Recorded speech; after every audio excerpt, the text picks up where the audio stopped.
చెప్పండి. ఎప్పటి ఫోన్ ఊపుకుందాం మనం.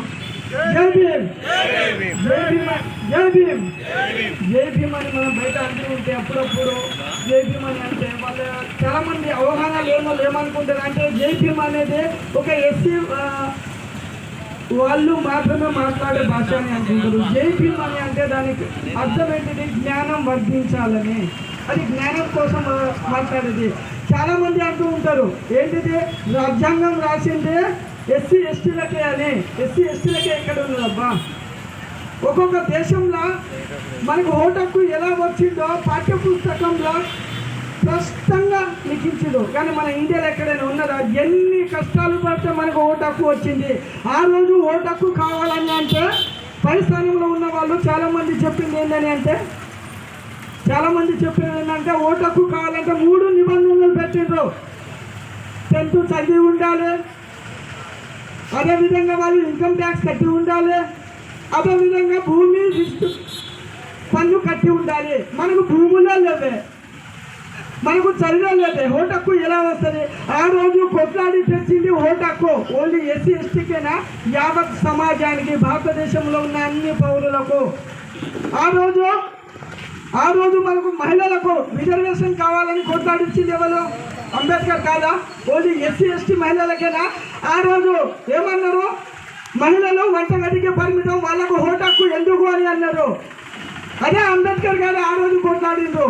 ఏమని అంటే మహిళలకు కూడా ఓటు హక్కు కావాలి. ఎందుకంటే ఓటు హక్కు ఉంటేనే రాబోయే కాలంలో దేనికైనా ఎలక్షన్లో నిలబడవచ్చు, వాళ్ళు అన్ని సాధించుకోవచ్చు అని. ఆ రోజు అన్ని వర్గాలకు సంబంధించిందే కదా ఓటు హక్కును కల్పించిందో. చాలామంది అంటారు ఎస్సీ ఎస్టీలకే అంబేద్కర్ అన్ని రాసిందని. ఒక్కసారి ఆలోచించండి, ప్రశ్నించే హక్కు ఓన్లీ ఎస్సీ ఎస్టీకే ఇచ్చిందా? భారతదేశం మొత్తానికి ఇచ్చిందా ఇవ్వలేదా? ఒక్కసారి ఆలోచించండి. చాలామంది అంటూ ఉంటారు అంబేద్కర్ గారు ఎస్సీ ఎస్టీలకి అన్ని చేసిందని. ఎక్కడ సమానత్వపు హక్కు కావచ్చు, అదేవిధంగా మన బాల్యాల హక్కు కావచ్చు, ఏ హక్కు మా అందరికీ లేదు. ఎలా ప్రతి ఒక్కరికి కల్పించుడు. అంబేద్కరుడు అందరి వాడు. కానీ చాలా మంది ఓన్ చేసుకోలేకపోతున్నాం మనం దీనికి. దానికి కారణం ఏంటిది? అవగాహన లేక. ఏ పాఠ్య పుస్తకంలో కూడా ఎప్పుడైనా అంబేద్కర్ చరిత్ర లేదు. అంబేద్కర్ గురించి ప్రపంచ దేశాల్లో ఎలా బోధిస్తారు? అమెరికాలో బోధిస్తారు. ఎల్కేజీ యూకేజీ నర్సరీ పిల్లల్ని అంబేద్కర్ రాజ్యాంగం రాసిందని. మన దేశంలో ఉన్న రాజ్యాంగం ప్రపంచంలో ఏ దేశంలో కూడా లేదు. అందరి చేతులైనా సెల్ ఫోన్ ఉన్నది. ఒకసారి ఇండియన్ కాన్స్టిట్యూషన్ అని కొట్టి దాంట్లో ఒకసారి చూడండి. మన ఇంట్లో ఎంతమంది ఇంట్లో అంబేద్కర్ బొమ్మ ఉన్నది కదా? ఎంతమంది రాజ్యాంగాన్ని చదివినాం మనం? ఎంతమంది రాజ్యాంగంలో ఉన్న అంశాలను చదివినాం? ఒక్కసారి మనం జ్ఞానం చేసుకుంటే ఆటోమేటిక్గా సమాజాన్ని మార్చవచ్చు.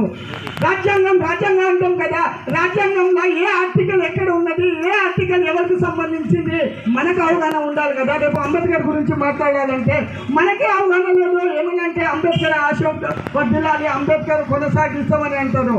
కానీ ఒక్కసారి ఆలోచించండి, అంబేద్కర్ అందరికీ వజ్రాయుధాన్ని ఇచ్చిండు. కానీ ఇలా మందుకో మద్యానికో ఆ వజ్రాయుధాన్ని ఓటుగా అమ్ముకుంటారు. దానికి కారణాలు మనమే కదా. దీన్ని ప్రజలకు వివరించాల్సింది ఎవరు? మనమే కదా. మన ఇక్కడ ఉన్న అందరమే కదా. ఒక్కసారి ఆలోచించండి. ఆ ఆయుధమే లేకుంటే, వజ్ర ఆయుధమే లేకుంటే మనం ఇక్కడ ఉండేవాళ్ళమా? అంబేద్కర్ రాజ్యాంగం ఆ రోజు ఎలా మాట్లాడే హక్కు ఇవ్వకుంటే ఇక్కడ వచ్చేటోళ్ళమా? బాలల హక్కు కాదు ఒకటానే. ఒక్కసారి ఇండియన్ కాన్స్టిట్యూషన్ అని అందరూ స్మార్ట్ ఫోన్ వాడతారు. 5G టెక్నాలజీలో వచ్చినాం. ఒక్కసారి ఇంటికాడ ఉన్నప్పుడు కూర్చొని చూడండి, పిల్లల్ని చెప్పండి. పాఠ్య పుస్తకాలలో లేదు. మనం ఒక లైబ్రరీకి పోయి అంబేద్కర్ గారి బుక్ తీసుకొచ్చి రోజు ఒక పాఠం మన పిల్లల్ని నేర్పండి. ఎందుకు కాదు? లేకపోతే మనం ఇలాగే ఉంటే రాబోయే తరంలో కూడా ఇంకే కూకుంటాం. ఇలా అంబేద్కర్ జయంతి ఇక్కడ ఉన్న ప్రపంచంలో, భారతదేశంలో ఉన్న అందరికీ సమానత్వ హక్కు కల్పించదు. ఇలా రోడ్ మీద ఒకరు తిరుగుతారు, అంబేద్కర్ కారణం. ఇలా ఒక నౌకరీ చేస్తాడు, అంబేద్కర్ కారణం. మనం తింటున్నాం, దానికి అంబేద్కర్. చాలా మంది అంటారు ఎస్సీ ఎస్టీలకి అని.